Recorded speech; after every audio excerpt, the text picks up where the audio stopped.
Hey loves, welcome. This is Kelsey L. Welcome to Love Matters and Feminine Freedom.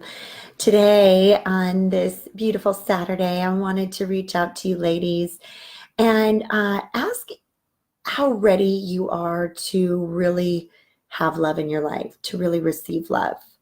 I talk to so many women who say, I want a man, I want a lover, I want a boyfriend, I want a husband. But when, push comes to shove and really asked, do you really want this? Are you ready for it? If this great guy came into your life tomorrow, would you feel ready? Or is there still some more work to be done before you meet him? And maybe that's the barrier that is up for you and for finding him. So I talk to a lot of ladies who say, I get myself out there, I'm online, I'm meeting men organically, but they're just not what I really want. They're not good enough. I'm not really into him, or he always ends up being too young or too married or too this or too that. Does that sound like you, where you're meeting men, but then you always have a reason why that man isn't going to work out? Think about that. How many times are you putting up that barrier and that excuse before you even truly explore it?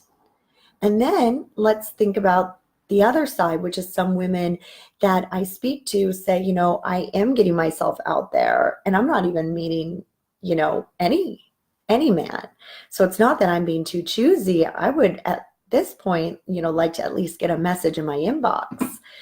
Um, so there's two different problems that I see often, and they both stem from not really truly being ready. So I know that, when I met my husband, I was ready. I was ready beyond a doubt. I'd been through heartbreaks. I had been through a lot of hell to get to the point that I was really ready, and there was no doubt in my mind.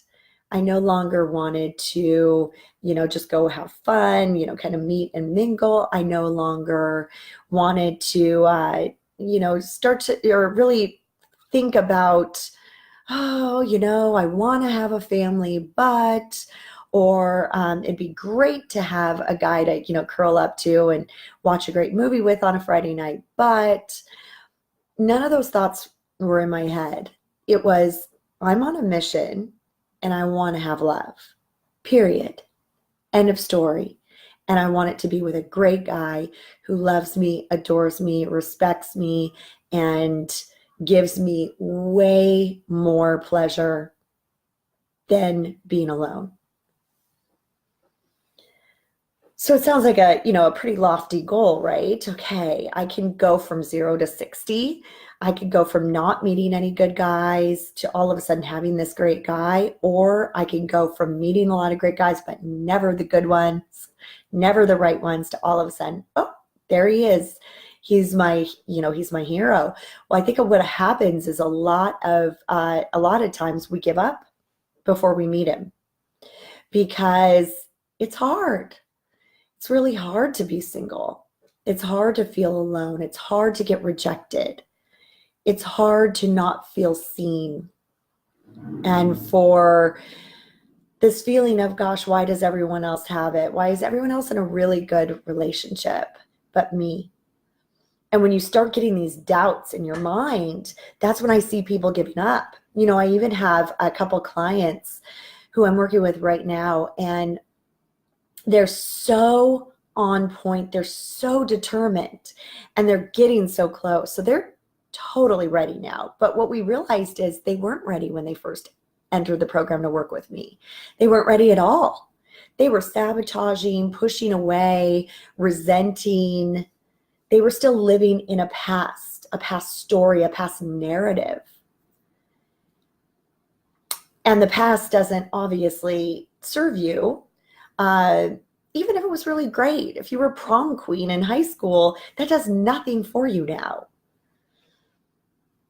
And if you grew up in a really tough household where maybe your parents were divorced or they were really hard on you, or you were in a abusive marriage or a lackluster marriage or any of these things, yes, that is our story, because of course that, this is who we are. We are made up of all of our past experiences, and then we have our heart, and we have our soul, and we have our spirit, and we have our faith, and we have our mind, which can help educate us and help us research and help us figure out how we're going to get to the next level.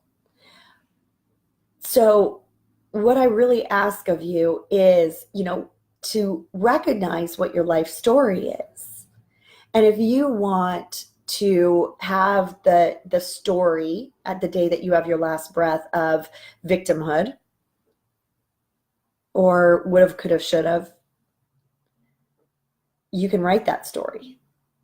I mean, we all can do whatever we wish, but you are at that pivotal chapter in the really juicy story.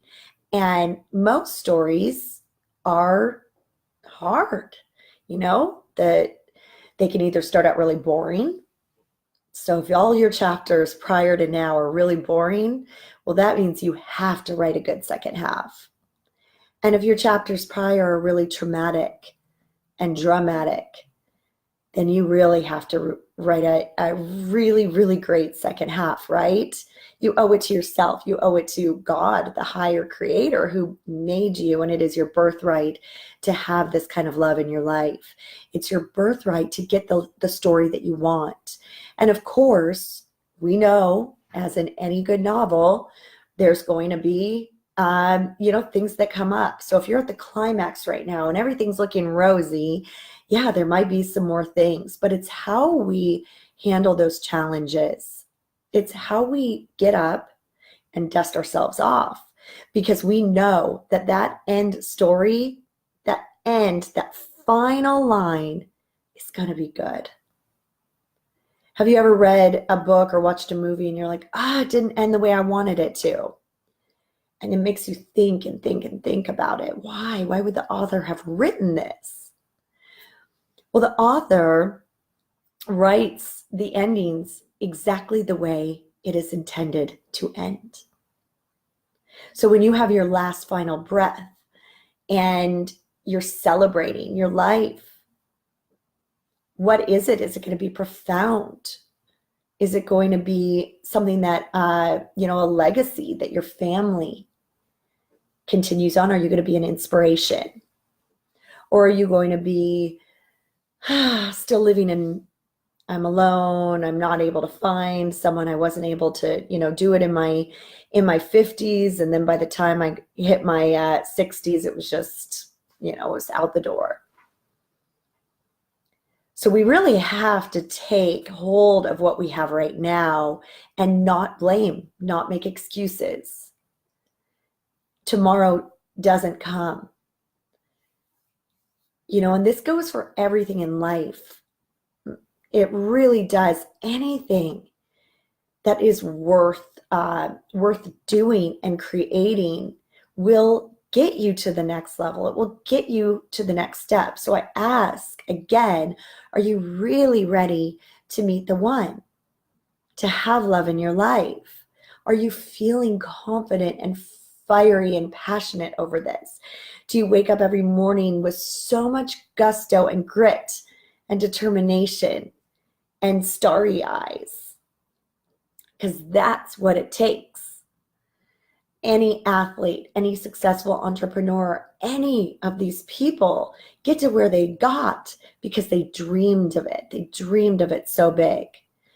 So if you're not dreaming, if you're not feeling 100% confident, if you're not feeling ready, if you don't have the strategy to navigate the online, field, which can be a very, very difficult one.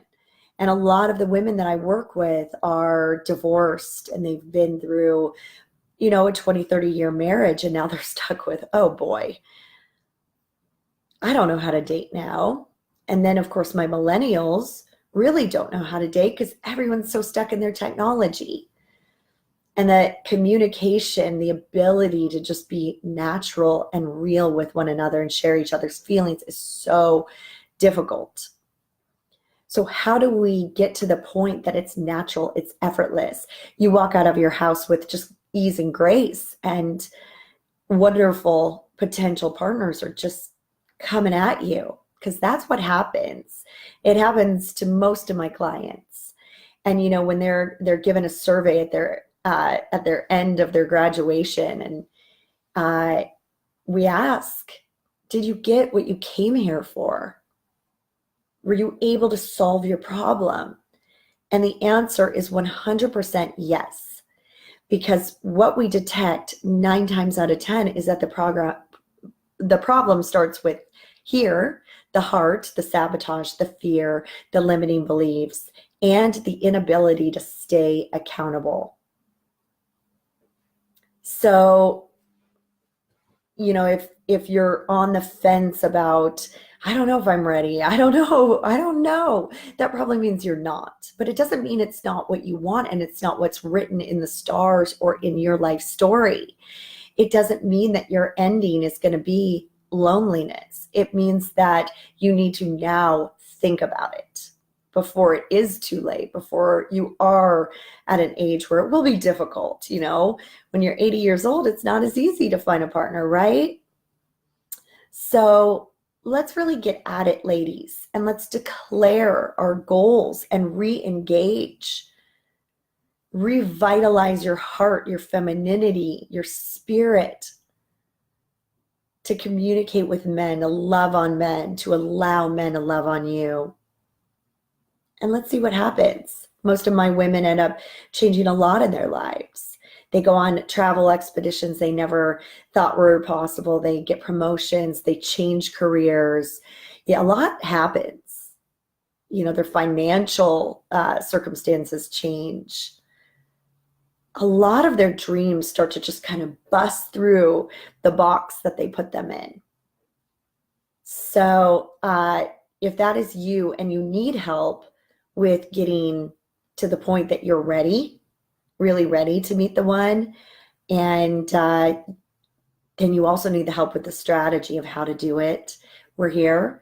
That's what I do. That's what my mission is to create more love in this world for yourself and for your future partner. So I'll put our link for our free breakthrough calls down below. Feel free to take advantage of that if it is something that you're ready for. And again, I do want you to be really ready for this. We're very busy. Our calendars get very full. And if you're just kind of dabbling and thinking about it and not really ready and committed, you're not only doing a disservice to yourself, but obviously you're taking away a spot from someone who is, really ready. So I just ask that of you. Otherwise, sending you a lot of love, a lot of light, and it's going to be a good year. All right, ladies. Bye-bye.